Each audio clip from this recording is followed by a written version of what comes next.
What's up?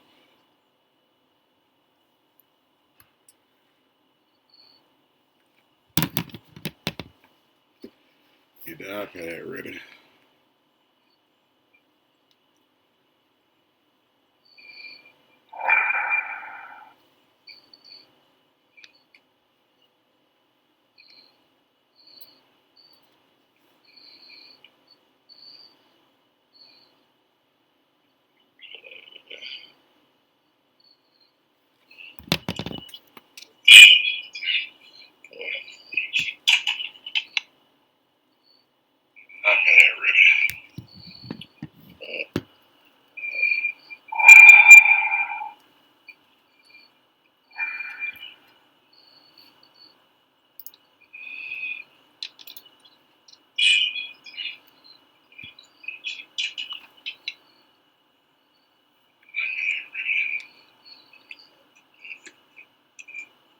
Hey, what's up, boy?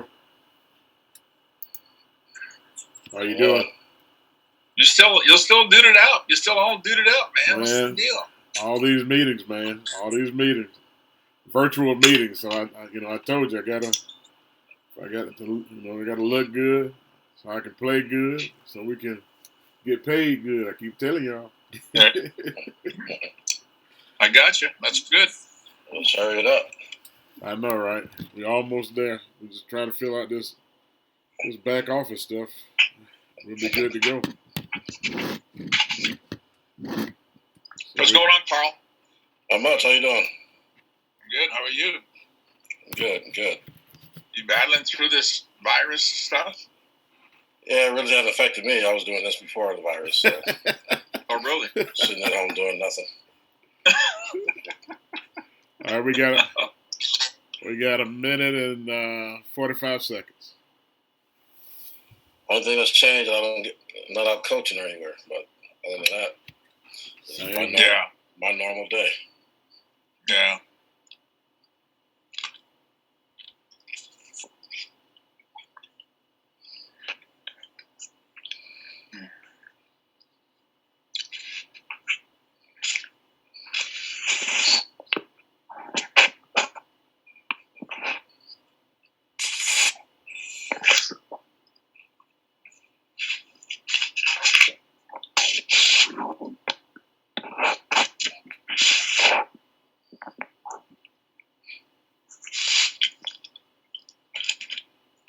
Drew, I told you I talked to Johnny, right? No, you didn't tell me. Yeah, well, he texted me. Yeah, I didn't know he was the minor league hitting coordinator. Oh yeah, you had told me you talked to him from that. Yeah, about that. Yeah. I had no idea. Yeah, I texted Don. He didn't respond to me. So. Yeah, him and Tim, they've been doing podcasts every night. Yeah. And Tim and Ron.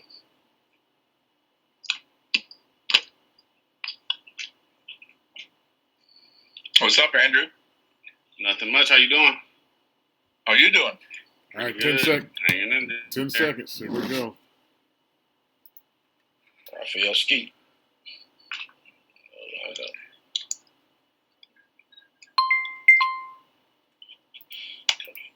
Folks logging in when they logging up.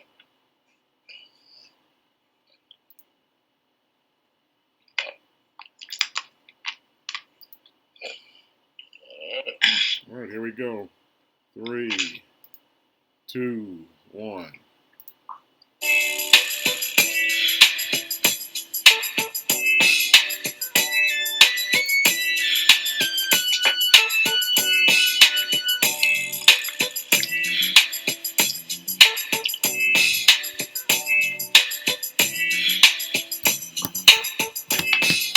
One, two, three. No, just joking.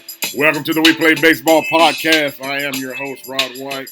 About to get this thing kicked off with a little bit of music, give everybody a little bit of time to get on. Hope everyone's doing well, staying safe out here in this COVID-19 era that we're dealing with.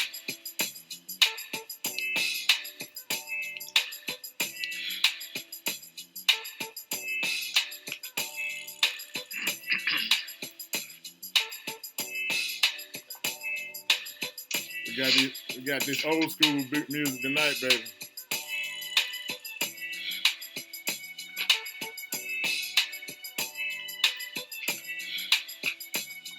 All right. Ladies and gentlemen, we welcome you to the We Play Baseball Podcast. I am your host, Rod White. Kicking it on the ones and twos here. Turn the music down. Having a little delay right now with my mouse for some reason. So we go ahead and kind of show us we should be live right now, guys. All right, so it shut down on its own. Isn't that something? It started back on its own.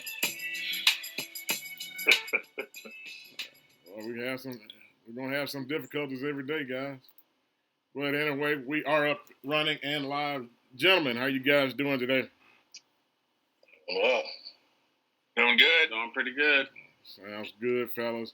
So let me just go ahead and give everyone a little bit of background. If you want to text information, or if you want to ask a question, the number is 334-249-2290, or you can tweet us at WePlayBaseball2, the number 2 at the end of it. I noticed that that's cut off on the end there, so that's why we may have not been getting the tweets. So again, you can text 334-249-2290, or you can tweet us at WePlayBaseball with the number 2. WePlayBaseball2. Go ahead and give you guys kind of a rundown about the show. That way you know exactly what goes on. I say it every day, but this podcast is designed to be an informational podcast, providing players, parents, coaches, and the like, fans with information, what's going on in the game of baseball from the collegiate level up to the professional level, so to Major League Baseball. So that's what we're about, making sure that we are able to provide you guys with great information. Again, you can text your questions to 334-249-2290, or you can tweet us at WePlayBaseball2. I have it on the screen now underneath us. So anytime you have a question, that information will be up most of the time now, unless I switch screens to show something. So at this time, we'll go ahead and do our introductions. We'll start with Carl,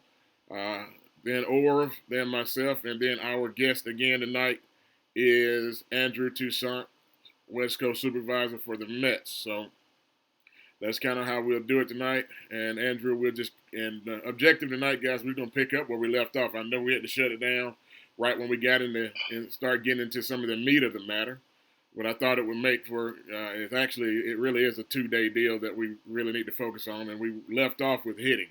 So once we get started tonight, people are still coming on. I still see people chiming in. Harold Allen, Martinez, Alex, Doug Brown, Chris Chico. Several people are logging in on our end on the Facebook page. So we got it going. So Carl, you can kick it off for us. yeah, Carl Nichols, former player with the Baltimore Orioles and Houston Astros, catcher. Been coaching in various capacities for the last 20 years, high school, college, junior college. Spent some time at the Urban Youth Academy in Compton, Major League Baseball Urban Youth Academy. I was coordinator of instruction. And currently I'm basically just do private lessons, work with and consult with amateur players looking to play at the next level. That's my story. Gotcha. Or Franchuk, a whole bunch of years in pro ball. Started with the Angels and then went to Oakland. From there, went to the Red Sox, 4 years there as a hitting coordinator. And then went on to Houston, hitting coordinator there for 2 years. Hitting coach with the Padres and with the Dodgers, and finished up with the Dodgers. Just a lot of different capacities from hitting to managing to coaching to a little bit of scouting. So that's kind of my story. Gotcha. And again, I'm Rod White, associate head coach at Texas College. My background basically consists of starting out playing baseball at Alabama State University. Did my 4 years there, went on into independent ball for several years. Got into the managing side, coaching side there, and then moved into management and kind of worked my way up to general management. Then Went back to Bama State for a few years, coached there as an assistant coach. Went on to the Red Sox as an associate scout. From there, went on to the Phillies. And in between that, ran a lot of travel ball programs, and over 250 kids that I've worked with or had the opportunity to work with, we've helped sign college scholarships. So now the associate head coach at Texas College, and the process of we're rolling out the National Scouting Bureau, which consists of all of us guys that you see on here, several more, Marvin Freeman, Derek May. These guys are all a part of that organization. There's several others. Keith Stubbs is our vice president over operations, and we have several other guys that we're now bringing on to help us roll out this wonderful package that we hopefully will get to at the end of our discussion today. Again, our guest, well, let me back up. Again, if you have questions, the number is 334-249-2290, or you can tweet us at WePlayBaseball2, as you can see it on the screen. Again, 334-249-2290, or you can tweet us at WePlayBaseball2. Now, our guest, who's also a panel member here and is a part of the National Scouting Bureau program, is Andrew Toussaint. He is the West Coast supervisor for the Mets, and I'll let Andrew take it away at this point. All right. My name is Andrew Toussaint. Like Rod said, I'm the West Coast supervisor for the New York Mets. Been scouting for the last 8 years with the Mets. Was an area scout starting off for 4 years. Before that, I worked at the Urban Youth Academy in Compton with Carl Nichols. Before that, I played in the Angel system for 5 years. Got up to AA. Played parts of 2 years with the Fukuoka SoftBank Hawks in Japanese League. Went to college at Southern University and Cal Poly San Luis Obispo, also drafted out of Southern 2004. Gotcha. So that's the background of everybody that we have on the podcast, ladies and gentlemen. Again, I'm having some difficulty here. Why did that do that? I don't know. All of a sudden, it decided it wanted to start talking to us. There we go. Got rid of that. So, again, yesterday, fellas, we had a series of questions, and it all dealt with the scouting world. And Andrew, again, was the guest and covered a lot of information. I asked questions from about the about the makeup of the scouting departments. We talked a little bit about the 5 tools, and we started delving into hitting. And I think where we left off, and it was a question that we kind of had, and Andrew was actually in the middle of going through it, and we had to shut down just a little bit early, but we were talking about ground ball ratios is something that is a big thing now. Ground ball ratios and hitting the ball in the air. Andrew, can you let's pick up there and kind of lead into that and talk about that, kind of where you left off on yesterday.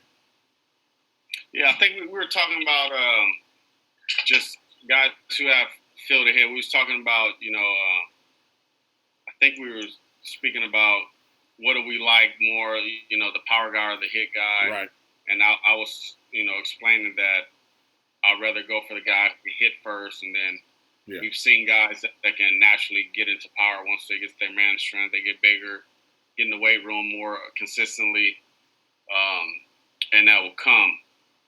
But you want to talk about ground ball rate? Yeah, we got time. We can go into all of it right now. Right. Whichever way you want to go with it is good. Yeah, but just a simple thing is in the big, if you look at the numbers in the big leagues, a lot of guys who hit the ball in the air to the pull side do damage. Yeah. That's where a lot of the damage in the big leagues come from guys who hit the ball in the air consistently. And we're not talking about just like pop-ups. We're talking about hard hit fly balls, line drives.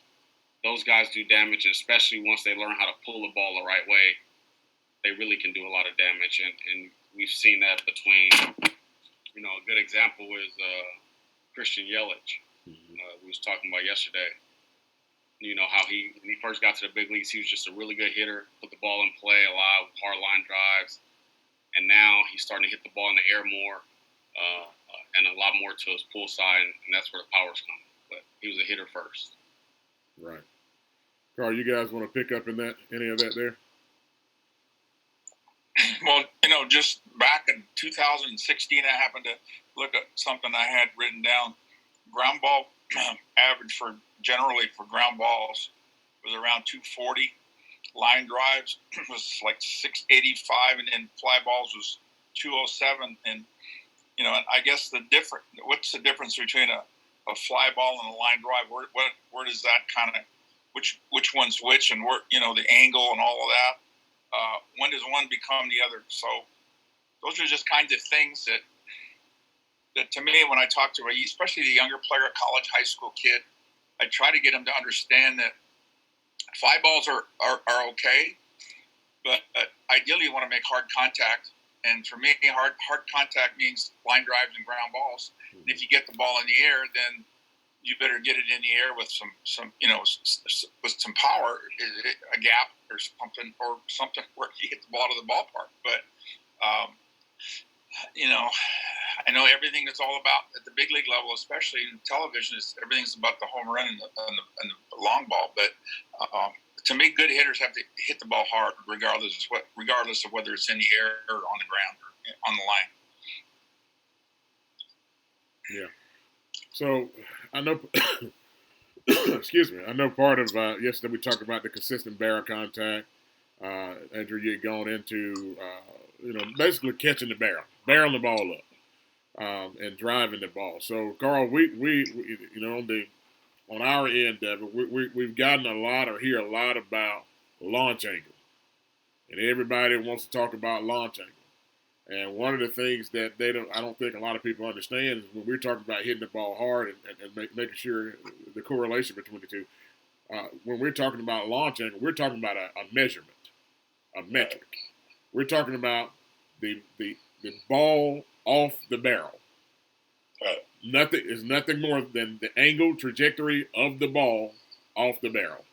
So you can talk about that, and then Andrew, you guys can pick up in that, because I think as a part of our duty, I believe I should say, with this podcast, is to kind of explain these things where parents and coaches and people out there actually understand. We're not talking about a true uppercut swing. We're talking about the angle, making sure that we're looking at that bottom half of the ball and driving the ball. So let's talk about that in that aspect of it. Yeah, launch angle. All launch angle is just a new term that's coming along with the new technology. It's a new term for something that we've always done. Because I hear guys, you know, have a discussion with guys all the time, talk about they don't teach launch angle. Well, my question is, well, what do you teach? You teach them to strike out. Because the only way you can not have a launch angle is to miss the ball. Is to miss the ball. That is so right. So before all this technology, launch angles used to be called hit the ball on the ground, hit the ball in the air, hit a line drive, hit the ball the other way. Right. That's what we used to call it. Right. You know, but now again with all this technology, they're able to qualify all this stuff. Right. You know, how high the ball goes versus how high it should go, and how low it goes, and all that stuff. Right. You know, it's the same stuff that when I was playing, they would tell us to do. If you hit it too high, they tell you to hit the ball on the ground. If you hit too many balls on the ground, they tell you to get it up a little bit, depending on what type of hitter you are. You know, so it's just new terminology for old stuff that's always been done. Now, when I'm working with the hitters, I don't discuss launch angles. You know, it's like the other two guys said. I'm trying to teach you to hit them to hit line drives, and your abilities would dictate what that turns into, and how strong you get, and all that other stuff. Now, I do discuss hitting the ball in the air, but when I say in the air, I just tell them just high enough so it gets to the outfield grass. That's my definition of hitting it in the air. And if you're strong enough, that ball will go past the outfielders. You know, if you miss it a little bit and get a little bit higher, it'll go out of the park if you're strong enough. But 9 times out of 10, at the level of kids that I'm working at, that doesn't happen. Mm-hmm. So again, like Drew said, I try to teach them to hit first, and the other stuff will come. The power will come as you get stronger and you learn more about how to hit yourself. Whatever level you end up playing at. Yeah. Yeah, when we're talking about launch angle, it's probably one of the most annoying things when I hear somebody talk about a launch angle swing. I mean, it's bad use of terminology that people are trying to use it back, bring back connotations to launch angle. All launch angle is more information to us. Whether you use it or not, it doesn't matter. Some kids need that type of information to make them better. They like that stuff. They like numbers. They like hearing that stuff. Maybe they can quantify that number to how the ball came off the bat. But like Carl said, a launch angle is just every ball put in play has a launch angle. Correct. So it doesn't matter if it's a bunt, or a ground ball, a fly ball, a line drive. It all has the launch angle. And the numbers don't lie. It's funny because I'll get on my soapbox for a minute. Baseball is the only one of the only sports where, people are getting mad because we're getting more information about the game. Like, why wouldn't you want more information? Right. Every other aspect in life, you want more information before you make decisions. It's not to say that it's your interpretation of the information. Right. I would want to know, because I look at it like this as a scout. Think about this as a scout, right? Right. I might only see a player one or two times throughout the spring. Depending on where the guy is, maybe more. Well, guess what? Who's at the game every day? Trackman and Statman is at the game every day. Right. So the games I'm not at, I can always go back and look at Trackman and say, oh, okay, did he have a good day? Like, because back in the day, you can go to the box score and like, oh, man, he 4 for 4. He had a good day. Right. We all know sitting right here, 4 for 4 is not a good day every day. Right. But sometimes 0 for 4 could be a good day, because 0 for 4 is not a bad day every day.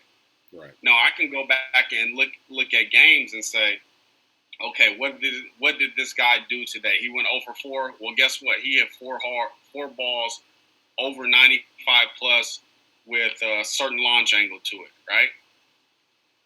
And those things usually lead to hits. Well, guess what? Well, maybe he played against a guy that made a diving catch on him that day. The guy made a diving catch on a ball that's usually 90% chance of a hit. Right. Or he's playing against a good shortstop. He hit a ball 105 and, Simmons or one of those elite guys did a crazy backhand and got him out. Usually that's a hit. Right. So that's just giving me more information of what happened that day. Or they in the shift. The Mets aren't in the ballpark every day. They can't be there every day. We can't be at every game, right. Right. So it's just more information to make a decision on the player. And me, in my situation, I will want more information to make a decision. So there's nothing wrong with it, with launch angle, exit velocity, or any of the information stuff. Right. So one of the things that, in that I hear a lot of people, and I totally agree. One of my sayings is, I don't care how much information I can give you or information you get if you can't interpret the information. So there's a lot of people that are they're doing a Rapsodo, they're doing drive line. That was a question that was asked the other day. Blast. We use Blast as a part of what we do. Okay, what does that mean? You know what I mean? I can tell a kid he has a launch angle of a negative. Well, actually, let's say it was a negative 9, right? -9. What does that mean to the kid? And that's kind of where a lot of times kids, they're falling off. I mean, we've gone so far as to talk about and talk about metrics, but the implementation and actually teaching or the correction that should come from it is not happening. So that's kind of where one of the things and that's the key. So let's look at that, because I mean I hear a lot of talk, and I hear a lot of I believe that I personally can take information from Rapsodo, interpret it, and help a kid. Use it to help a kid. Whether we're just looking at the measurements, the metrics, whatever it is. But if I can look at that and say, okay, let's have a finger placement. We're talking about, on pitching, right? Let's change finger placement just a slight bit, and maybe we can get more bite, right? When we're talking about rotation, that's a measurement. You can use that. Now I know I should be able to see, okay, if a man throws we call a curveball, right? And I see the ball doesn't break. Obviously, I know he didn't do something right. Whether that was finger placement, whether it was the pull, whatever it may be, I can look at that and tell. But with the numbers, right, with the metrics, I can say, okay, let's look at this pitch versus this pitch. All right? And we can measure that out and go from there. And we can teach from it. So I'm all for, and this is my thing, and I know a lot of scouts, okay, have, and this is a touchy subject, a lot of scouts have been booted out of the game because they stayed with the philosophy. When we talked yesterday, we got all these brainiacs, right, that are coming from Harvard, MIT, and all these other places who are measurement driven. They may not have played the game. I get it. I understand it. But again, they're there now. This is what the front offices are going to. So at some point, if you want to be able to maintain your job, and I hate to say it this way, those adjustments are going to have to come. I did a talk today about just business in general, and the environment that we're in right now with COVID, right? And I said this is where, and I had a sheet where I was making a PowerPoint, and there were several businesses on there that started in the last recession, right? Mm-hmm. Uber was one of them. There were several businesses that started up right there. Pinterest, and there were several of them, man. I can't pull them up right now, but anyway, the reason those businesses were able to start is because they did a pivot, or they saw an opportunity. And that's kind of where, and that basically means that you have to adjust, right? And what I'm saying now is the scouts that are that no longer have those jobs, with these MIT people coming in, smart people who are metrics driven people with the sabermetrics and everything. Those people didn't make the adjustment. They didn't adapt to the new culture. And so, again, I'm not knocking. I believe let me make sure I understand this. I will never say that the human eye, okay, of a scout who's been doing this for 20 years is not golden, right? But if I can take his eye, which is what we're planning to do, take his eye and his evaluation and take metrics and numbers and apply it to it, could we not improve a player? Yeah. I've been preaching that forever. And I think that's one of the flaws with so many of these tech guys that they bring in. There's just certain things that you can't teach if you haven't experienced it yourself. Right. That's usually the issue I have with. I don't have a problem with these guys getting jobs, but there's just certain things that you can't teach unless you've been there and experienced it. Right. A guy like that, guy can't tell you what it feels like and what you need to do when you're facing Nolan Ryan. Right. Okay, I faced Nolan Ryan. I can tell you, your metrics you tell me may not help me face Nolan Ryan. Okay, your metrics don't know that when every time Nolan Ryan faces a rookie, he knocks him on his butt. Right. Okay, what metrics do you have for that? You don't. Other than the fact that you know it. And then he throws you that hammer and all that other stuff, So now Drew's. I tell people about Drew all the time.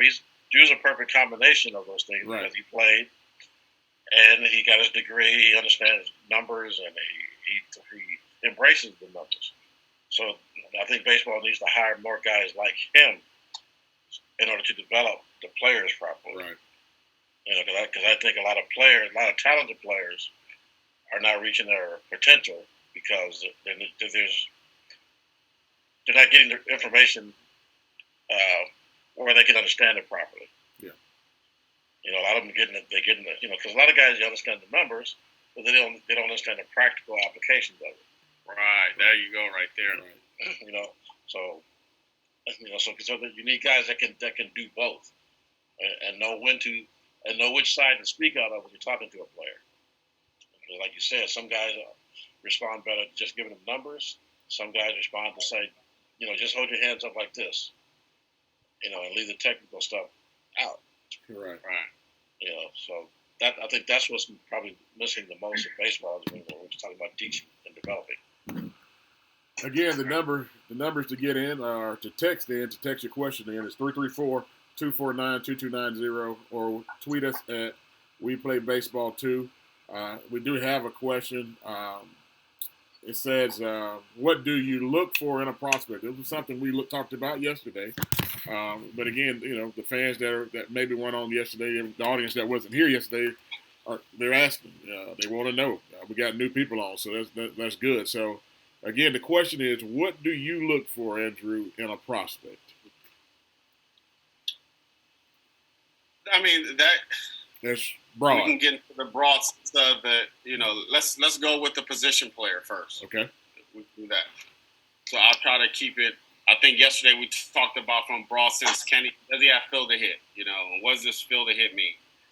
For me, it's just, you know, not being overmatched when he plays, when he's hitting against good pitching, consistent barrel contact, you know, not striking out a lot, not chasing a lot of pitches out of the zone, the ability to control the zone. But then also to get deeper into it, and since we're having this hitting discussion, some things I look for from hitters, you know, when they're in there mechanically, is good balance. Balance, you know, throughout the swing, you know, leading up into contact. And because the body doesn't want to be out of balance. So you're gonna do some natural things to get yourself into balance, you know. But if you're making the right, some guys also need to make the right moves to do this, right? Good rhythm and timing for it to be natural. You know, you have a lot of guys that have a lot of different movement patterns and stuff, and they're able to still get on time. Where you have other guys that have less movement and can get on time. So it's different for every guy, right? Mm-hmm. The next thing I look for in a good hitter is a good sequence. How is he using the ground? We talk about that. You know, how is he staying connected to the ground, using the ground to create power and force through the baseball? Right. My next thing would be a good bat path. Is it on plane early? Is it staying on plane throughout the whole swing? And his ability, and the last thing is his ability to make adjustments. Because hitting is all about timing, right? So most of the time you're not going to be on time to hit. But the really good hitters can hit off time. They can hit the ball hard when they're late. They hit the ball hard when they're early, and they're definitely going to hit the ball hard when they're on time. Right. Bad hitters only hit the ball hard when they're on time. The best hitters in the game hit the ball hard anytime of the bat. If they're early, late, whatever, on time. And then for me, the separators in a hitter is the bat speed and the strength. Bat speed can get you out of a lot of bad habits. A lot of, you know, swing flaws can be disguised through bat speed and strength. So that's for me. You guys can chime in. You know, obviously, I want you guys to chime in. Yeah. So, for your thoughts. You know, one of the things that I've been able to do well is identify kids before they reach this stage where Andrew's going to see them. You know, 10, 11, 12, 13-year-olds. And so, for instance, today I had a dad send me some video of his son, 13 years old. He's 5'8". He's projected to be at least 6 feet tall. Left-handed hitter. Kind of look goofy, but when you watch his bat, though, bat flies through the zone. He's hitting off the tee. Mm-hmm. That was the first thing I noticed. Man, this dude's got some bat speed. But even though he was awkward, the mechanics were all off, his bat path was jacked up. But the bat speed stood up. So that's the like Drew said, that's the most important part. The other stuff can be fixed. You know, I can, you know, fix your posture, you know, get your bat this here, and not only he's going to end up hitting more balls hard, or he's going to be more consistent. Because again, at those ages, all those things that you just talked about, most of them don't have it. You know, they usually start learning it after they get to puberty, and they start picking up these major league type movements. Right. You know, so at that age, I'm just looking for a guy who can just get it done no matter what he's doing. Because 9 times out of 10, he's gotten bad coaching to begin with. You know, because like Drew said, the body wants to get on balance and do things right. And I know this from experience, but most of the time we're taught to do the wrong thing. And even when we're taught to do the wrong thing, if we're good enough athletes, we're able to make it work up to a certain point. Yeah. You know, for some guys, it's at high school. Some guys it's college. Some guys it's minor leagues, and some guys when they get to the big leagues.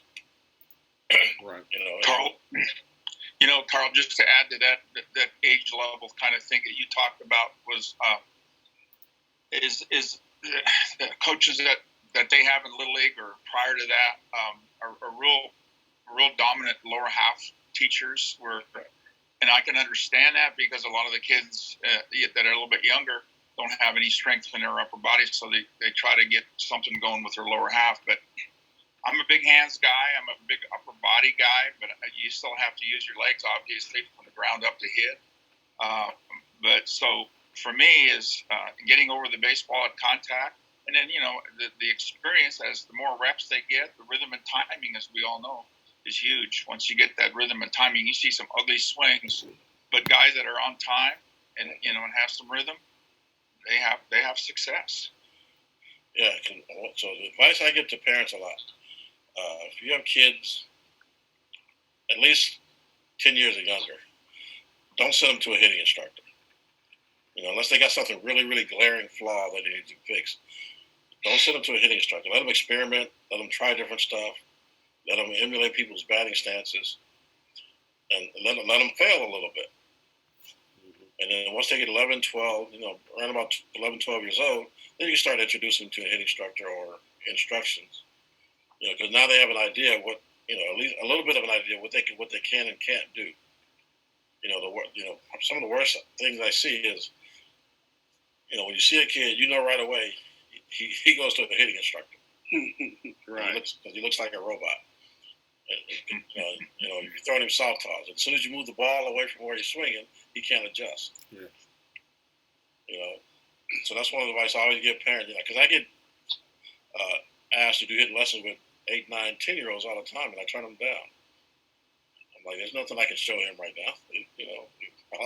All I'll be doing is babysitting. Right. I think the best thing for kids that age, like you said, you don't need hitting lessons. What a parent can do is change the bat sizes and weights of the bat. Give them a heavy bat, give them a lighter bat, and then give them different type of balls to hit. Like heavy, like weighted balls to hit, regular size balls, and just let the kid experience different size of bats and let his body work some things out. And he'll figure out how to get the bat to get the barrel to the ball eventually. Lots of repetition. They need lots of reps. Exactly. Yeah. And put that wood in his hand as soon as possible. Exactly. Along the lines of that, right now we got a question. Patrick Sims says, "How can a hitter balance input from a metrics guy when most of his training came from guys like Carl Nichols?" A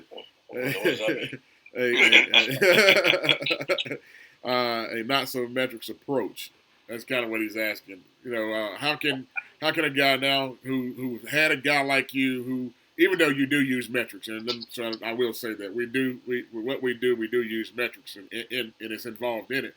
However, the question is, how can you go to a guy now who's now the hitting coach, who all it is metrics? I think part of that is on the hitting coach. Yeah. I mean, it's kind of hard for the player to try to teach the coach how to teach him, Right. But it's like what you were talking about earlier, the ability. I think a coach has to be able to take the metrics, know what they mean, but then to ask the player, what does he feel at this moment? Right.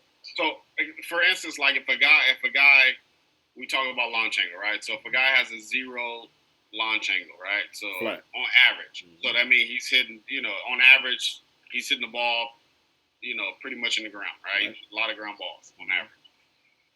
He might not need that much of a, launch angle to get to where he can be successful. It might only need to go up a little tick, but that's coming from being in the cage and trying different stuff and not going too crazy where he's like all of a sudden now he's hitting the ball straight in the air to get to where he needs to be. It might be just a little bit more loft in the swing or a little bit more uphill to the swing. But the coach needs to be able to communicate those different feelings to him, to where he get back in. Right. I think that's where the technology comes into place. If a coach is teaching from the feel of the player, like, okay, let's try this drill. And then he's looking at the information. He's like, oh, no, that didn't work. Okay, let's try a different drill. Okay, yeah, that was a little bit better. And he don't have to tell the player the exact metrics, but he could just almost say, okay, that looks better, just because he sees the metrics getting better, right. Right. And just going off coaching. That's what you're talking about, coaching off the metrics, but then also having the player know what it feels like. Yeah, and go ahead. I'm sorry. No, just for me, the coach's job is, if he's coming from a program or a coach that didn't talk about a lot of metric stuff, then he has to make sure that the athlete is going to understand the metrics terminology and be able to, maybe it can be just a motivational thing, maybe it's there's some value to it. But if you're going to do the metric stuff with an athlete that hasn't got a lot of knowledge about the metric concept, then it can be difficult. And so, to me, it's all about knowledge and understanding of what you're trying to do with your athlete. And from the player-parent perspective, for me, two things. One is, if you're a player, especially the player, but even the parent, whatever instructor you're working with, whether he's a old school guy, or he's a metric guy, or anything in between, you got to ask questions. Right. Yeah. The biggest one, that's when I'm first working with a kid, the first thing I tell them is, you got to ask questions. You can't just sit here and let me preach to you about hitting. Right. Because if you miss one thing, then the rest of it's not going to make sense. So I tell them, the minute I say something that doesn't make sense, you don't understand, or you think I'm full of it, stop me and ask me, and make sure I explain it to the point that you understand it. Right. But I tell them, if I can't get you to understand it, I'm not going to say it to you. Okay, so they have the parents and the players, especially the player, because they're the ones swinging the bat. They got to ask a lot of questions. Right. And then once you get the information from that coach, whether it be data-driven or old school, you got to go do your due diligence. Okay, there's, like Drew was saying yesterday, there's so much information out there, there's no excuse that you can't at least find out what that guy said makes sense. Mm-hmm. Okay, this is what he said all hitters do. Okay, now go look at the best hitters and see if they're doing what this coach said they did or said you should do. If they're not doing it, then you go back to him and say, well, I watched Barry Bonds. He wasn't doing what you said he was doing. Right. That's what you got. That's how you get past that. You got to ask questions, and you got to do your due diligence. And I tell them, just because I played in the big leagues doesn't mean anything. I can be full of it just like anybody else. Right. Okay, so just because I'm older than you or whatever, don't believe anything I tell you. Go find out for yourself if what I said is true or not. So that's how you get through that. Right. Asking questions and doing your due diligence. Right. I remember I got something from Carl when we was working at the academy. I don't know if he still does it. He had this. He would have like a printout of what he's going to teach a kid, and I remember he used to give it to the kid and have him go over the stuff before he even come for a lesson. So that way the kid get all his questions out that first time you're gonna meet him. And so when I remember when I used to do lessons, I got that from Carl. Like I'll print out like a bunch of different stuff and show him and give it to the kid or email it to the parent and say, here, look over this. This is what I'm gonna teach. If he has any questions, make sure you guys get your questions ready for when we meet. So. One more thing. If an instructor is using the same verbiage or is telling the exact same things to every single hitter, your antenna should go up. Because what Drew needs from me is not the same thing that Rod needs from me. Right. Because they're two different hitters with totally different issues. Because some of the things that's easy for Drew is not easy for this guy. We use Dominic Smith as an example all the time. Whenever we work with Dom, there was really no instruction. It was just, you need to do this. Okay, and then Dom will go do it. Mm-hmm. But another guy who may be the same age, we may have to demonstrate for him and explain to him why this has to be done. Right. So every hitter needs something different, learns different, and so you have to be able to explain it different if need be. Right. Because I'm in cages all the time, and I hear guys going lesson after lesson. They're saying the exact same thing to everybody, and I'm looking at the kid. I'm like, that's not what his problem is. Go ahead.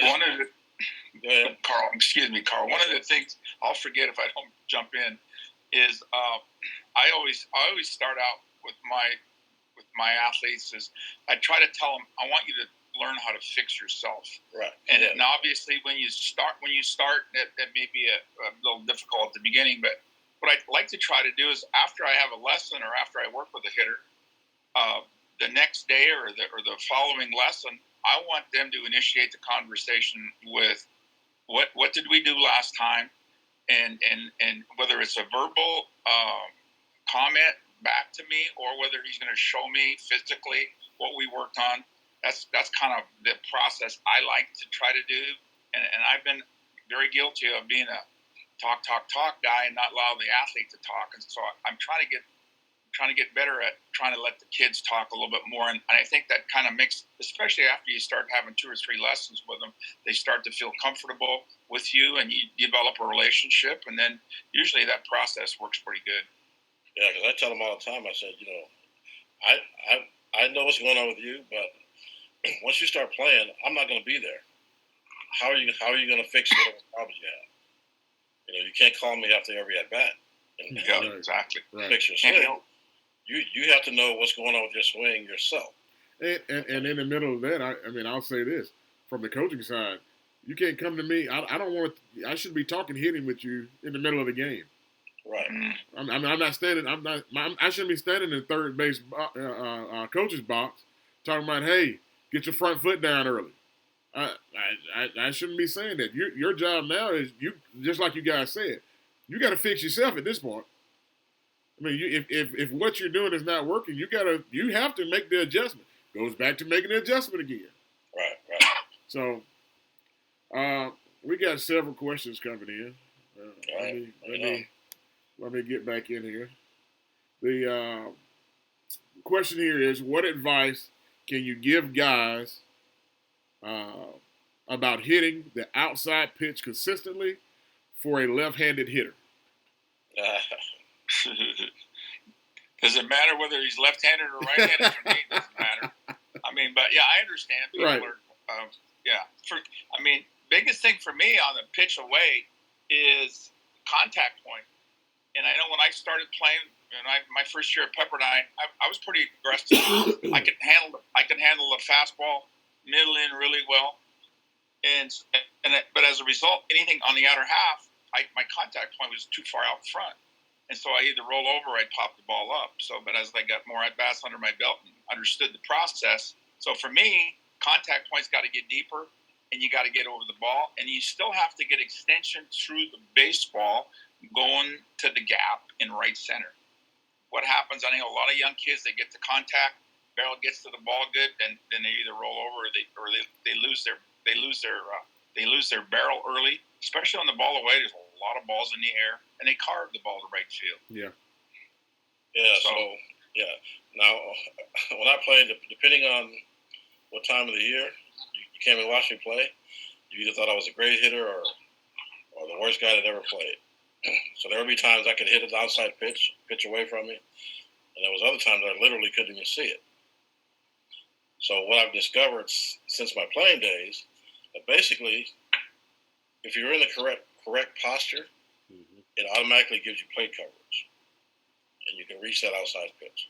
So if you watch any successful hitter, Miguel Cabrera, Wade Boggs, Tony Gwynn, Vladimir Guerrero, Tarai True, they're all bent at the waist when they're when that front foot hits the ground. Getting over the ball, yeah. Okay, that automatic. If you have the proper distance from home plate, you automatically have plate coverage on the outside pitch, and even a couple inches off the plate. Guys who have trouble with those pitches are guys that stand tall. And we can use an example, Jock Peterson. Okay, Jock, as far as tools go, Jock is as good as anybody in the big leagues.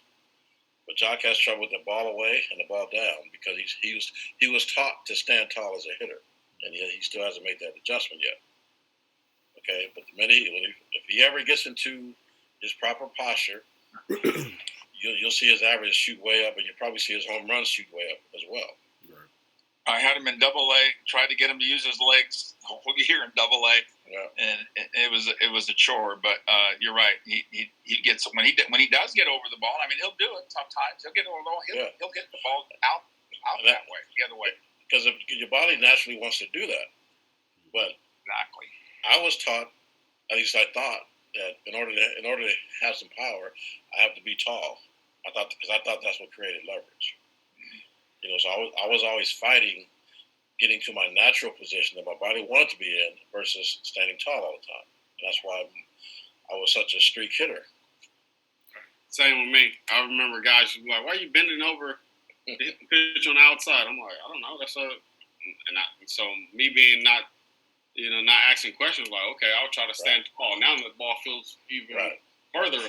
Yeah. But to go off a little bit different, I think two things you can do is to help you real quick is your setup and close off a little bit. Now you change your direction of your swing. So as far like your swing is going to work based on the alignment of your feet almost, I want to say. So if you're straight even, your swing is going to work a little bit more towards the middle of the field. If you're open, when you swing, you're going to work more towards the pull side. If you close off a little bit, your swing is going to work a little bit more towards right center field to the other way. So that's one thing that you could try. The other thing is, how about looking for the pitch the other way? So this off perception, if you're actually looking for the ball in a certain location, you're going to see it better and be able to attack it better.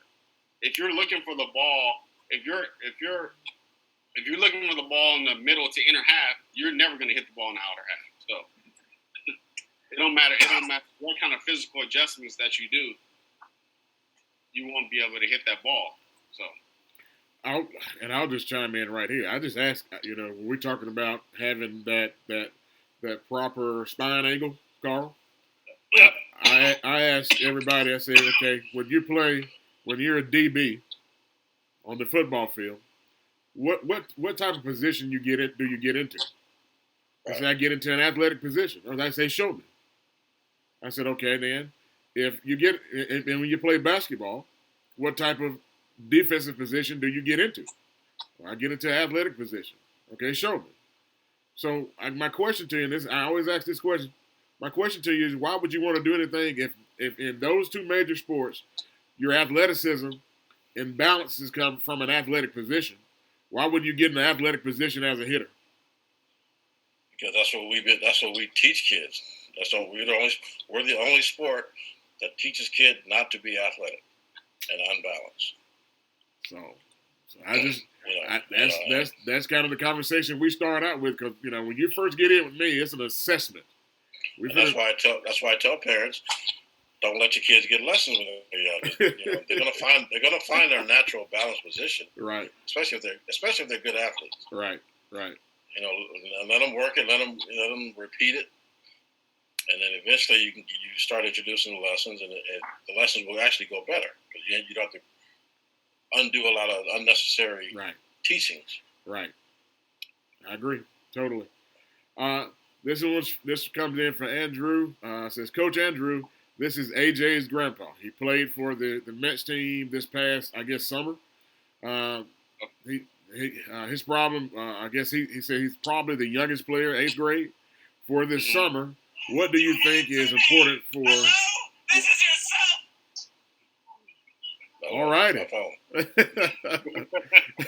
It says, for this summer, what do you think is important for young players to focus on going into the summer?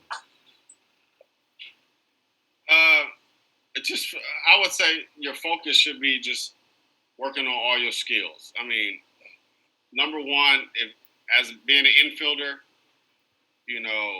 getting a lot of ground balls, as many ground balls as you can. Like right now, you can't get. I'm sure most people don't live in a place where they can just go outside and get ground balls. Right. And the drills, you throw the ball off the wall and working on your hands, and doing it from a very elementary stage. This is the perfect time to back everything up and not be too sophisticated. Yeah, I agree. Watch the ball go into the glove. I agree. Watch the ball go into the glove. Focus on your transfer. Focus on your footwork. It's a perfect time for that. Hitting, perfect time to just focus on the little stuff.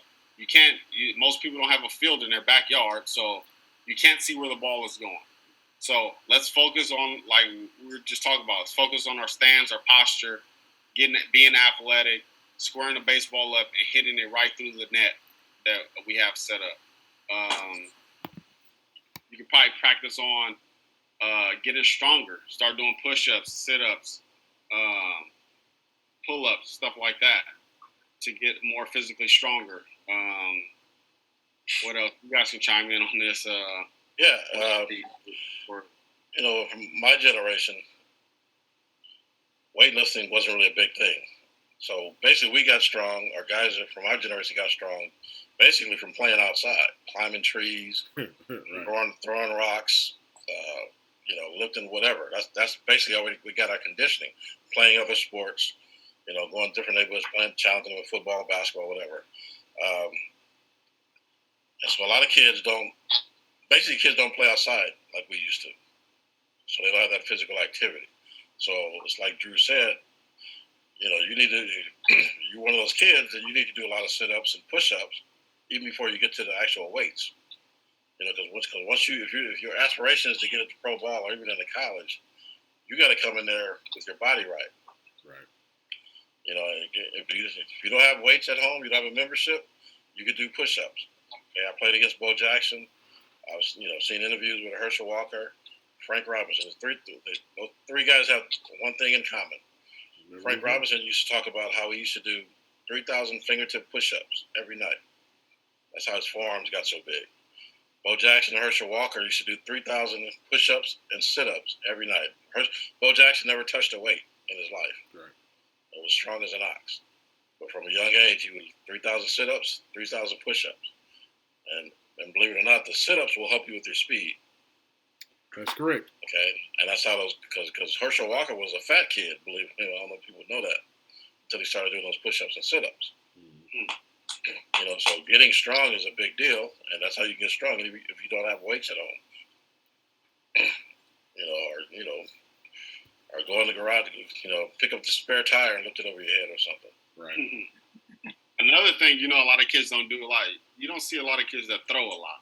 Right. That's another thing. Well, that's it. Whether you're throwing the ball off the wall or whatever, throw. And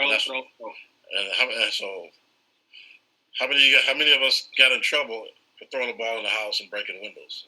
Right. Take that outside, boy. I used to hear that all the time. Yeah. So I go around the side of the house, throw the ball up against the garage, pick out a spot in the garage, and try to hit that spot. That's how I built up my accuracy.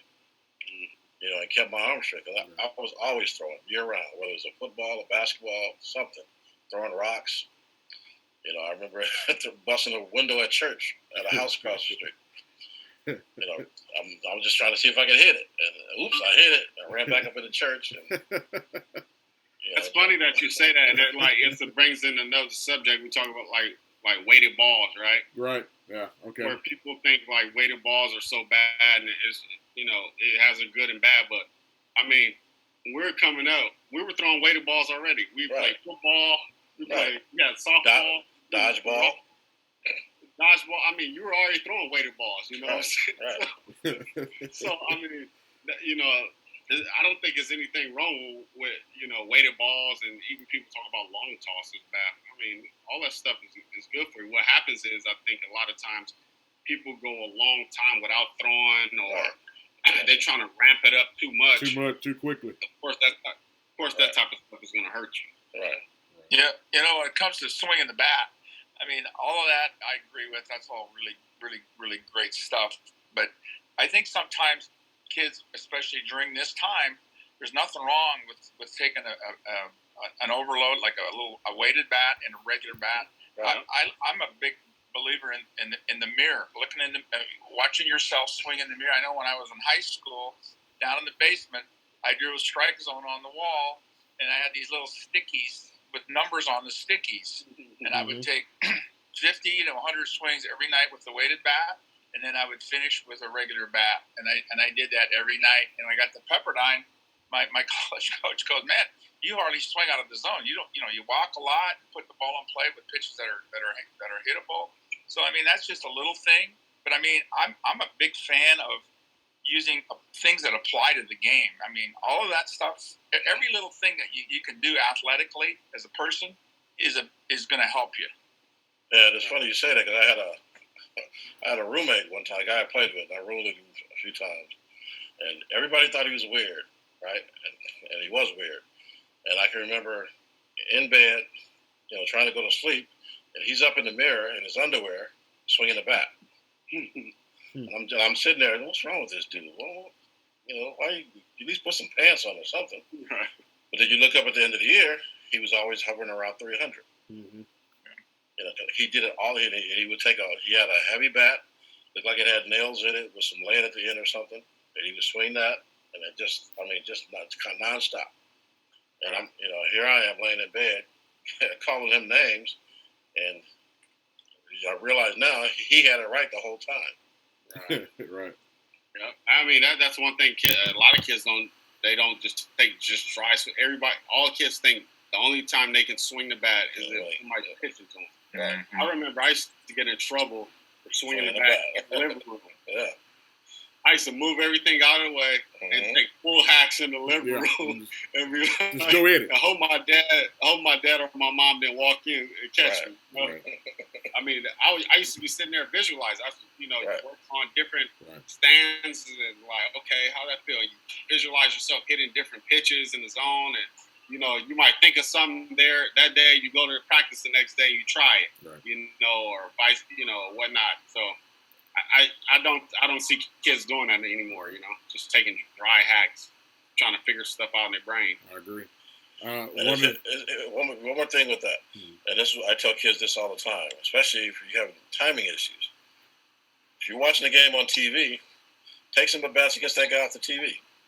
Right. Just grab your bat, stand in front of the TV like you're hitting, and pretend like you're hitting out that guy. And that'll help you with your timing. I haven't played in 10 years. I still do that. Still do it. Right. I can hit this dude. Yeah, that's good. I know, right? Right. But it helps with timing. I'll add this to it as well. One of the things that when we go back to saying what kids can be doing, if you're an infielder, I know everybody has seen it now. The Ron Washington drills. Where you're on your knees and you're working on the short pitches. I've been doing that with our guys since I can't tell when. I mean, our kids, the kids that we had over the years, I mean, they know that. That's routine number one. Before you go do anything else, these are the drills that you got to start doing. It's with the ball, it's without the ball. The things that you can do. I mean, there's several things that kids can do.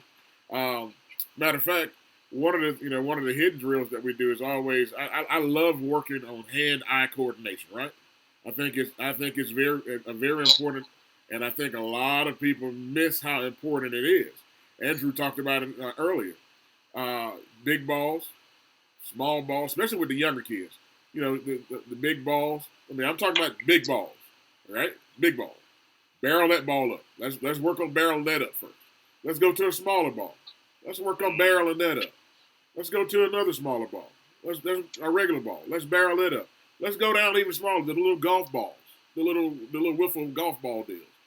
Using a lightning rod is what they call it, a little stick. I used to hit on the railroad track with a broomstick and rocks. Mm-hmm. mean, that's what we did. I mean, that was an everyday routine. When I was 7, 8, 9 years old, that unless it rained, and when I'm talking about rain, it thunderstormed, right? And that's the only reason we weren't outside, because Grandma told us you got to get out of here. Your water is on the front porch when you need it. Your sandwiches will be ready at lunchtime.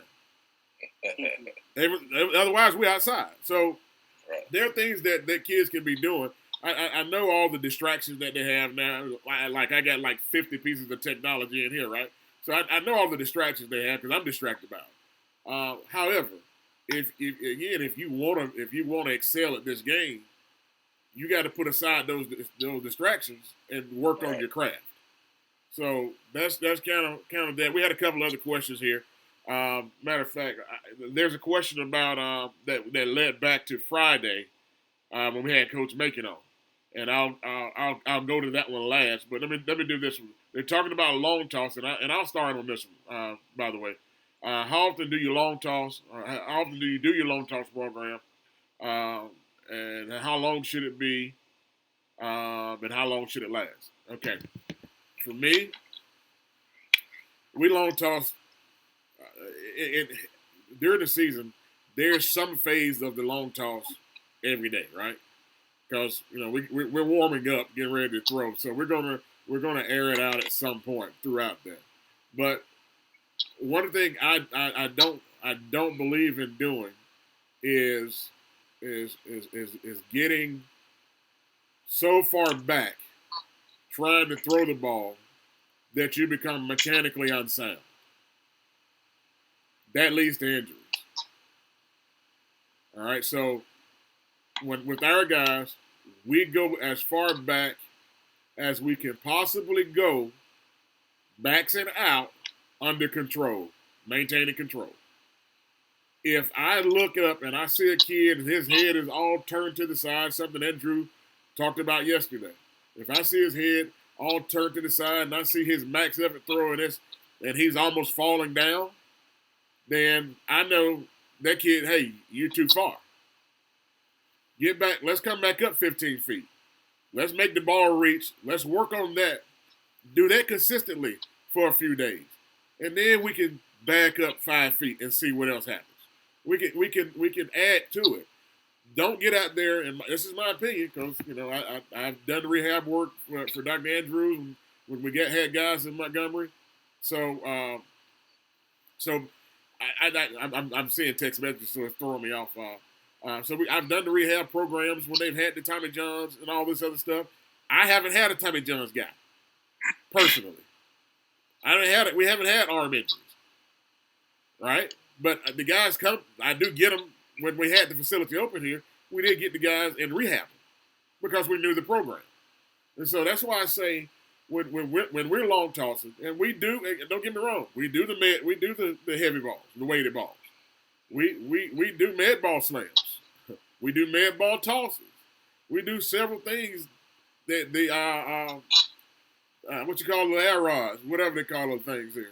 We got all that stuff. The bands, crossover symmetry.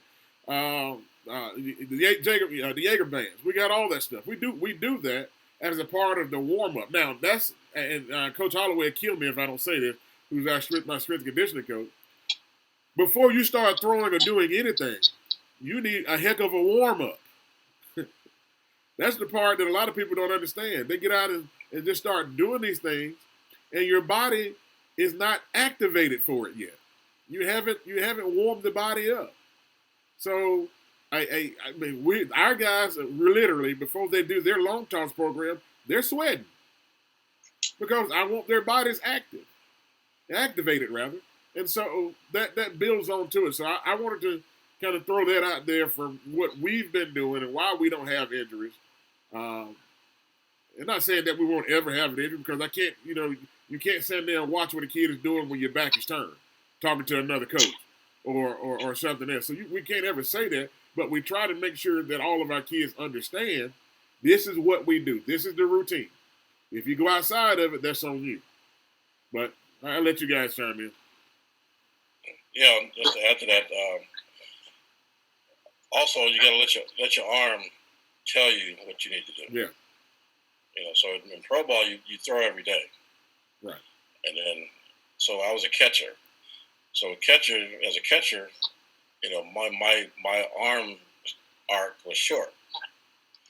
So there would be times I needed to stretch it out some.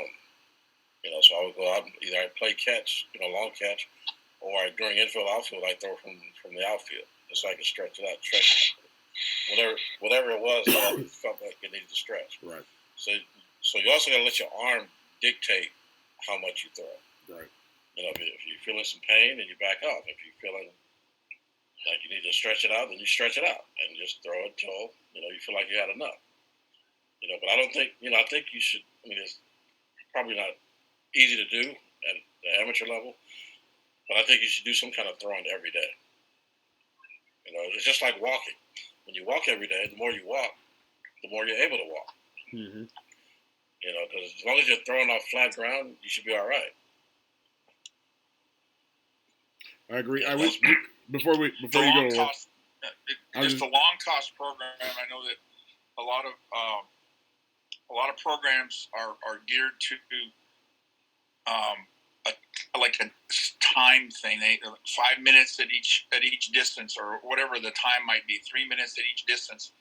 I'm not a big fan of that because I feel like everyone's different. You have two guys that are going to get 40 throws in at a certain time, and then certain other guys aren't going to get that many throws in. I would be more happy with a pitch count number at each distance. For example, 15 or 20 pitches at each distance, and then move back. But again, like we just talked about, is it all depends on the individual, and you have to listen to your arm. Yeah, that's what I would say. It's more so for me. It's always been more so. How does your arm feel? You let your arm tell you when you can go back or when you need to be done. We got a comment on there. It says this is Thomas Eden. He's on the Facebook page. He says, "Hello, gentlemen. U.S. military baseball team. My guys don't use weights. Lots of sit-ups. So." Whatever works. It works. Whatever works. If it's working, keep moving with it. I don't object to it. Our guys do use weights. We don't do a lot of bench press stuff. I can say that much. We do a lot of push-ups. We do a lot of leg work, squats, broad jumps, boxes, things of that nature. We put a lot of work in. Coach Holloway is our NCSA certified strength and conditioning coach. He does stuff on a local level for us. So yeah, we have a very vigorous routine that we do for our guys. So I did have some other questions, guys. If you want to comment on those things, you can. Let's see here. It says, "Thanks, Coach and Carl. Have helped me so much. AJ is sitting with me and listening." So yeah. All right, here's that question. This goes back to Friday. This is that question. I knew one of these questions would come in sooner or later. Here's the question. And I'm assuming this is for Andrew from the scouting side. It says, "Why do you see so many more black athletes getting drafted or recruited in the South?" I can answer that one. If you don't know.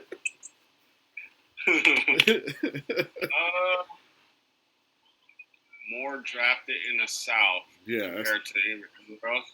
I guess relative to everywhere else. I need to gather my thoughts on that one first. No, it's simple because I just moved to Atlanta from LA. Yeah. And it's real simple. More black kids are playing baseball down here. The culture in LA has changed. Yeah. Black kids aren't playing baseball compared to when I grew up there. Because when I grew up, everybody played. All the athletes. They played all three sports. They're not doing that down in LA. But for whatever reason, especially in Georgia, baseball is the thing to do. Yeah. So you're seeing these athletes that, I got a kid that I work with right now. He's 6'3", he's a sophomore in high school. 6'3", 215 pounds. Right? He goes to a private school. He has to play football to keep his scholarship. Doesn't want to play football. But has to play. And so he told me at practice, he purposely messes up in practice so the coach won't play him in the game. He only wants to play baseball, but he has to play football to keep his scholarship. Wow. And this is a kid, again, he's 6'3", 215 pounds, cut, sophomore. If he was in California or anywhere in Texas or anywhere else, he would be playing football because he would be forced to play football. Right. I had another kid, DeMarcus Evans. I don't know if you know him. He's on a big league roster with the Texas Rangers. Okay, I had him one summer. Came and played with me again. At that time he was 6'4", 260, and we were on the road for a month, and the football coach was pressuring him to come back for football practice. He wanted to stay with us. He ended up staying, but he wanted to stay with us to play baseball. His mama was calling him. The coach called me, and they need you to come to practice. And he was like, "No, I'm staying here." And he actually quit football. But then when he went back home, his mother made him go back and play. So the kids down here want to play baseball versus other parts of the country or whatever. And again, I don't know what that reason is, why it is, but that's just how it is. You just got more kids down here playing. It's not that way in Alabama. Right. That's weird because Alabama's right next to it. We're right next to it, and I swear it's the strangest thing to me. Yeah. But obviously we understand why, because you got Alabama and Auburn. And it's right. Football. It's a heavily football-driven state. It's heavily football-driven at the high school level. Baseball is, hey, it's just there. If you want to play it, you can play it. And that's how it is at most schools. There's some that it's not, don't get me wrong. But at the end of the day, I mean, and then again, the cost to play has had a factor here. Being a not so wealthy state, I should say. So that has played a role in it. It's cheaper to play football than it is to play baseball. It's cheaper to play basketball than it is to play. All you need is some gym shoes, whatever, Converses or whatever it may be. Nike, if you can get them, and you can go outside and put a hoop up on a tree, and you can play basketball, right? You can get a rim, a bicycle rim. Take the spokes out, and you got your basketball. And that's a lot of. If you go in the country, that's a lot of what you'll see. I mean, we played that way. I'm on dirt floor, on dirt ground, on the ground. So that's what you will see in Alabama, because those sports are easier or cheaper. I say not easier, but they're cheaper to get involved in. You can go to a gym, there's a gym on every corner. I mean, a school has a gym, a basketball gym on every corner. Several of the high schools here in Montgomery don't have baseball fields. Okay, so that's just kind of, for us, we're in that same boat. Georgia's totally different. I can go over to Atlanta right now and see 40 daggum turf infields. They have figured it out that it's cheaper to do the turf infield one time and keep it for 15 years than it is to have somebody cutting and maintaining it. And then when somebody don't cut and maintain it, it looks like crap. And then you got to spend a lot of extra money to get it back to where it was in the first place. Don't get my soapbox. I'm sorry, I got on it again. My bad. Andrew, go ahead. I saw you had something. Go ahead. I mean, it's interesting. I do see actually, just looking at the college level. Every time I always tell people when I go to the South, I actually see more black kids on, SEC schools, right? SEC team, SEC rosters, and compared to black kids on West Coast rosters. I'm not sure why that is as far as the development side, but it's interesting. I just had another thought that, just to travel in California, the way how it's set up as far as travel ball is huge. Right. And it's no travel ball played in the actual inner cities of LA. Right. And so baseball is a travel ball heavy thing now, sport as far as now, and it's only probably a handful of predominantly black travel ball teams in LA, and it's really tough to play in in the inner city, where it's compared to they can go and play football and basketball and just walk to the park and do that. And not all the parks have baseball field, whatnot, or good enough baseball field to feel like, hey, I want to play baseball on that field. Right. But that could be an issue as far as the travel ball. Inner city kids having to drive way out to Orange County to go play baseball. and then just like Charles said, just the attractiveness of the sport now. You know, basketball and football is starting to definitely more attractive, you know, out here. So. All right, we got one last question here. When recruiting a kid from high school to play in college, do coaches take a kid who is a great hitter but isn't a great defender, or take a player who is better defensively and struggles at the plate? Let me start on that. Okay. I'll answer that for you. You're gonna take the hitter. I'm taking the hitter, man. Listen. Hitting is hard it's much harder to correct when you get into the collegiate level. Okay, so if a kid is coming out, hard to find. Right. If a kid can hit, we'll find somewhere for him to play. Right. That's really the thought process. We will work with him to develop those defensive skills, or we will find somewhere where we hope the ball don't get hit to him as much, or he gets put in that DH spot. Mm-hmm. But again, if you can hit, we're going to find somewhere for you to play. I'm just telling you, it is. Go ahead. I think another interesting reason why that's the case, why you take the hitter over the defenders, because just the simple fact that to get better as a hitter, you need more in-game live at-bats to get better as a hitter.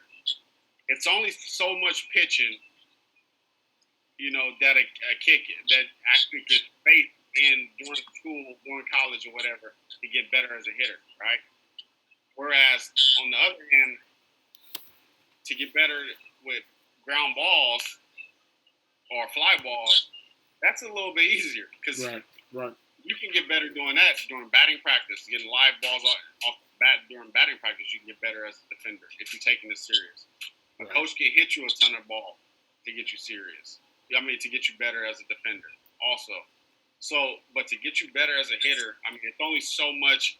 We talk about 5 o'clock hitters. You know, you get the toss, you get some BP that's probably not the same velocity, and then maybe you get some pitching machine. But those things don't take into effect the real timing of the pitcher, mixing pitches, being good at mixing locations and all that. So that's my take on it. I got you. So here's what a Division I coach said about that. He basically said college baseball is a defensive game because if a kid can truly hit, we're talking about Division I, well, all college really, but if a kid can truly hit, he's probably going to get drafted. And the rest of everybody else goes to college. And then on top of that, if you go to a typical college game, you're going to see the number 3 hitter bunting in the first inning. You know, so it's easier for them to bunt a guy over than to actually teach them how to hit. Because 1, they don't have the time to teach them. 2, most of them don't know how to teach them how to hit. So it's easier to just have them bunt. Right. Because they can't hit anyway. Right. That's the perspective. You know, I can't tell you how many college games I've been to, and I'm watching this guy 6'4", 230 laying down a sacrifice bunt. You know, and I'm not. I mean, left-handed hitter, man on first base, holding the guy on, and pull hitter, and you got the guy bunting. I've seen it too many times, but that came from a college coach. And again, if you go watch college baseball, that's what you'll see. Right. Now, what'll happen sometimes is that guy goes to college and he ends up developing into a hitter on his own. You know, either he grows 2 or 3 inches, or he gets a whole lot stronger, or whatever. And then you see those guys that end up being those first-round draft picks out of college and those type of things. But in general, college baseball is a defensive game. They want somebody that can catch the ball, somebody that can put the bat on the ball offensively, not necessarily, you know, drive the ball or hit the ball, but if you can move a guy over, bunt him over, you know, especially if you got pitching, you know, the defense becomes more important. At least that's what I was told by a college coach. Right. And from watching college baseball, that's what I see. And makes sense. Yeah, it does. And it's true. Like I said, if I can get a guy that can hit, you better believe. If a guy is high school that can really hit, you probably ain't gonna see him at right. That's why I said if I can get a guy that can hit, if I can steal him, for some reason he's not going, I'm taking that guy. Right. But yeah, obviously, we still try to seek out the best the best defensive players that we can get as well, because again, college baseball is defense. I'll give you a little nugget here. Yeah. A lot of the guys at the college level that are hitting right now, that I over just thinking about it from my scouting, over the years of scouting, we thought they could probably hit in high school. What happened was they either overpriced themselves for the draft, or an injury, or they were just like, they were just dead set on going to college anyway. Yeah. So, I mean, I'm just thinking about just even like this year, a lot of those guys that are the top guys who are going to get drafted this year, those guys were good hitters in high school. Yeah. For me, obviously, I'm going to take the hitter too, and hopefully, I'm going to be able to do something to help him get better defensively. And if he's athletic and he wants to work, and that part of it, you're hoping you can make him the whole package, make the total player. But with the DH and all the other things that are going on to do that, I mean, yeah, I want somebody that can swing the bat. And I want to go back to the other question a little bit. Okay. About the why are there more black players in the South or whatever. Back in 2000, whatever year the new fields they put up in Omaha. Like I actually called this way back in 2012. When the first 2 years that they built the new field, UCLA were national champions, right? Mm-hmm.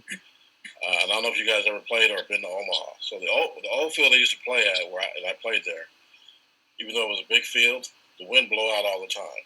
So if you go back in the history of College World Series, you see a lot of 10-11 games, 12-13 games, a lot of high-scoring games, but the ball was just flying out of the ballpark. Right. When they built the new ballpark, they built it in the exact opposite direction. Yeah. Same dimensions, but now the wind's blowing in. Okay, so when UCLA won those first couple of years, they were winning 2-1, 3-2, 1-0. That's when they had, I think they had Trevor Bauer and Garrett Cole, and they had a monster pitching staff. Right. So a lot of the schools back east saw that. Okay, so they were like, well, in order for us to win at Omaha, I got to get some guys that can run down balls in the outfield. I need shortstops that can catch, and I need pitchers that can throw strikes, because there's not going to be a whole lot of home runs hit. So a lot of these coaches, like Corbin at Vanderbilt, guy at Florida State, a couple of other schools, they started recruiting athletes, guys that can run those balls down in the outfield, because they knew once they got to Omaha, that's what was going to win games for them. So once Vanderbilt and Florida State and these type of schools started having success, these other schools started copying them. Now that hasn't caught on in the West, because out West there's just so many players to choose from. Yeah. Just locally, and there just aren't a lot of black players locally in that mix, but they still got a lot of players to choose from. But these schools out back east and down south, that's what they're doing. They've been doing it, and because I said that's what was going to happen back in 2012, that you're going to see a lot more athletes going to college back east, and then that's what's been happening. And it's because of that. Part of it is because of the way the field is in Omaha, because you got to have athletes to win. You got to be able to bunt, sacrifice, move guys over, hit and run, all that type of stuff, because you're not going to be hitting 4, 5, 6 home runs every night like they were doing in the past. So you got to be able to play small ball in Omaha if you're going to win in Omaha. Pitching and defense. I mean, it's always the case in any championship, but it's especially true now with the way the field's set up. Right. Well, guys, hour 30 minutes today. We put it in. Any other thoughts before we get ready to close it out? I don't think we had any more questions coming in right now. I had, if y'all see me looking down, I'm looking like 2 iPads over here, a phone right here, another computer over here. So that's why I'm trying to catch everything as they're coming in. They're coming in at different areas. So, but again, we're here at the end of the show. On Monday, what I'll do then, I may just go live again on tomorrow. If you guys want to join, you can. I'm not sure if I even get a chance to, but we're going to push the sign up for the NSB membership, the pipeline membership, to May 1st. That'll give us some time to make sure we got some boots on the ground in certain areas to help facilitate players and things of that nature. So, kind of a big rollout as we get ready to go forward with this deal. So I just wanted to put that out there today. And so other than that, final thoughts. Swing the bat. Grab a bat and swing it. Heavy bat, light bat. Swing it in your underwear if you have to. Just swing it. Swing hard in case you hit it. Yeah. So Coward Cassini used to tell us all the time, best way to learn to play baseball is to play baseball. That's true. That's right. Yep. So that's the way it goes. Man, you gotta swing the bat, whether it's shadow swing, it's gonna get you stronger. Get a heavy bat and just swing it without hitting balls all the time. You know? Yeah. And you'll get stronger. Definitely agree. So to end this, here we go. Wait a minute, we got one. It came in right when I was getting ready to do it. It says, I have athletes. Carl knows what kind of athletes the Brewers are. 6'4", electronic 6'2", hand time. So hey, you know who this is then, right? Yeah. Okay. Indiana. Both his sons can fly. Gotcha. All right, bet. So yeah. Yeah. Once this Corona thing is over, we're gonna meet up and work on some stuff. Okay. All right. Sounds good. So, guys, thank you for joining us again. As normal, we definitely appreciate having you guys. Andrew was the primary guest, but tonight we kind of all got involved in the subject matter because I think we all had a lot of good information. Matter of fact, people are saying, hey, is the podcast going to be available to listen to later? Yes, it will be available to listen to. You can go to the YouTube channel that this also streams to. It is you can find us at WePlayBaseball on YouTube. So if you just go to the National Scouting Bureau's page on YouTube, it'll take you right to the podcast. So just look for the National Scouting Bureau on YouTube and just look on the page and it'll take you directly to the channel. And you can always go back and watch all the podcasts, as a matter of fact, everything that we've done since this is the second week, right? Yeah. So for the last 2 weeks, of shows are, say that again? I'd say, yeah, this is week 2. This week 2, so it's a lot of information back there, guys. Just go to that, you can go back to, like I say, our YouTube channel, the National Scouting Bureau, and just look for the We Play Baseball podcast, and all those talks, 2 hours, 1 hour, whatever it's been, we just have fun, trying to get the information out. I had a long conversation with a guy yesterday about, we were just posting it, just trying to get the information out on different sites and different pages. And I told him, I say they wanted us to get more involved on the page. So I said, hey, if you want me to stream this directly to the page, I'm all for it. Because at the end of the day, what we're trying to make sure we provide everybody is solid, sound information from basically experts. We've been in it for a while, and there's going to be more guys coming on. We're going to have more college coaches coming on. We're going to have more pro athletes, pro scouts, and get different point of views on different things. We just got a whole lineup of people getting ready to come on, and that's what we're here to do. Make sure you got information. So at the end of the day, we want you to have as much information as possible to make better decisions or even more greater decisions to help benefit your kids in the long run. So again, on behalf of the staff, on behalf of our new producer, Patrick Sims, who was texting in all the time. He'll be doing some things on our behalf to make the show even better. Take some of the stress off of me right here, so I can ask questions and stay fully engaged. So he's going to help out there. So Carl Nichols, Andrew Toussaint, and for Orv Franchuk, and the other guys that are absent, and keep them in your prayers. Oh God, here we go again. Great info, thank you. Yeah, you're quite welcome. You're quite welcome. We appreciate you guys tuning in. Hey, do us a favor. Tell more people about it. Tell more people about this podcast so that we can help spread the information, guys. The more people that we can get this in front of, the better off we think we can help the game. So if you don't mind, spread it, share it. When we put it, we all stuck indoors right now, so we got nothing else to do. We love talking baseball.